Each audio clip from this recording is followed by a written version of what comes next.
रानो चिड़िया बहुत खुश थी क्योंकि बहुत दिनों के बाद एक अंडा दिया था। अपने पति से बोली, मुझे प्यास लगी है, मैं जा रही हूँ नदी पर, मेरे अंडे को देखभाल करते रहिएगा। आज तो मैं भी चलूंगा तुम्हारे साथ नदी पर पानी पीने के लिए। फिर दोनों पति पत्नी नदी पर पानी पीने के लिए चल देते हैं। काफी गर्मी थी इसलिए एक पेड़ पर बैठकर आराम करने लगते हैं। जंगल में एक धमाका होता है और एक गोली आकर रानो चिड़िया को लग जाता है। रानो चिड़िया वहीं पर गिर जाती है और दम तोड़ देती है। फिर राज चिड़िया अपनी जान बचाकर वहाँ से भाग जाता है और तुरंत अपने घोंसले में चला आता है और सोचने लगता है, इंसान बहुत जालिम होता है, कहीं यहाँ तक आ गया तो हमें भी मार देगा, तो हमारे बच्चे को कौन देखभाल करेगा। यही बात सोचकर राज चिड़िया घोंसले को लेकर दूसरे जंगल की ओर चल देता है। चलते चलते बहुत दूर चला जाता है और एक पेड़ पर घोंसला रखकर वहीं पर रहने लगता है। फिर रात हो जाता है। राज चिड़िया अंडे को देखभाल करके सो जाता है। सुबह हो जाती है। राज चिड़िया उड़ते हुए जाता है और भोजन खाकर तुरंत अपने घोंसले में लौट आता है और अंडे को देखभाल करने लगता है। अंडे से बच्चे बाहर निकलने वाला ही था। राज चिड़िया को भूख लग जाता है और सोचने लगता है, आज मेरे अंडे से बच्चे निकलने वाला है और मुझे भूख भी लग गया है। चलो मैं जंगल चलता हूँ और अपने बच्चे के लिए भी दाना लेकर आ जाऊंगा। फिर राज चिड़िया उड़ते हुए जंगल चला जाता है। राज चिड़िया को जंगल चले जाने के बाद अंडा टूट जाता है और बच्चा बाहर निकल जाता है। बच्चा इधर उधर देखता है और कहता है, मेरी माँ कहाँ है, मुझे भूख लगी है और पापा भी नहीं है। बच्चा उदास हो जाता है। तब तक राज चिड़िया दाना लेकर चला आता है और अपने बच्चे को देखकर खुश हो जाता है।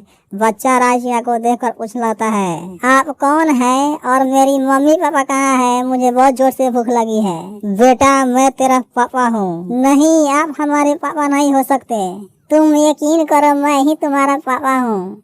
अगर आप हमारे पापा हैं तो मेरी माँ कहाँ है। बेटा समझो, मैं ही तेरा मम्मी पापा हूँ। चलो भूख लगी है, तुझे दाना खा लो। बच्चा इतना बात सुनते ही रोने लगता है और कहता है, जब तक मेरी माँ दाना नहीं खिलाएगी तब तक मैं नहीं खाऊंगा। चुप कर, रो मत, मैं जा रहा हूँ तुम्हारी माँ को खोजने के लिए। फिर राज चिड़िया उड़ते हुए चला जाता है और एक पेड़ के नीचे बैठकर सोचने लगता है, मैं अपने बच्चे के लिए माँ कहाँ से लाऊं। मैं तो फेरे पड़ गया हूँ, अगर नहीं लाऊंगा तो मेरा बच्चा रोते रोते मर जाएगा। यही बात राज चिड़िया सोच रहा था। तब तक गोरी कौवी आ जाती है।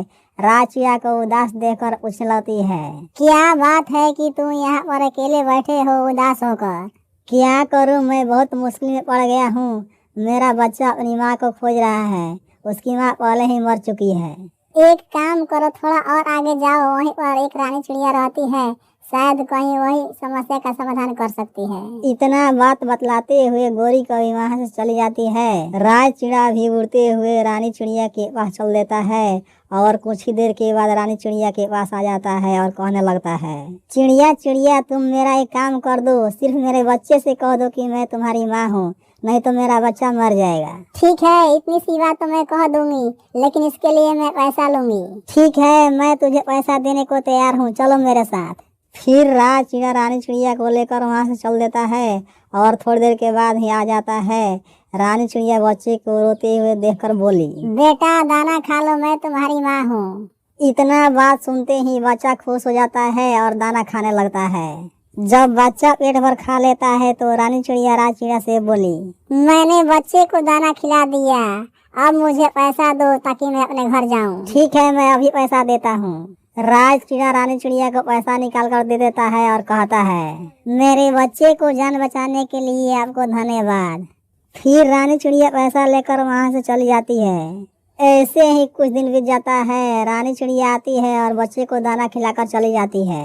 रात हो जाती है। बच्चे को नींद नहीं लगता है तो अपने पिता से बोला, पापा मुझे नींद नहीं लग रहा है, मेरी माँ होती तो लोरी सुनाती तो मुझे नींद लग जाता। चुप कर, इतना रात को तुम्हारी माँ कहाँ से आएगी, तू जब से आया है तब से मुझे परेशान करके रख दिया है। फिर सुबह हो जाती है। बच्चा रोने लगता है और कहता है, माँ तुम कहाँ हो, मुझे भूख लगी, आओ ना।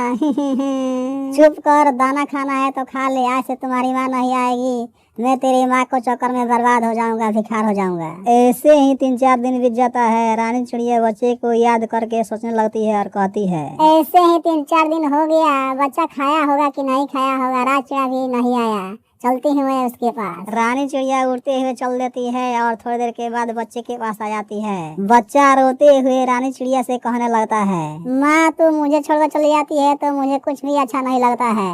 मैं अपने बच्चे को छोड़कर कहीं नहीं जाऊंगी, अब तुम्हारे पास ही रहूंगी। इतना बात सुनते ही बच्चा खुश हो जाता है। इस प्रकार बच्चे की माँ मिल जाती है।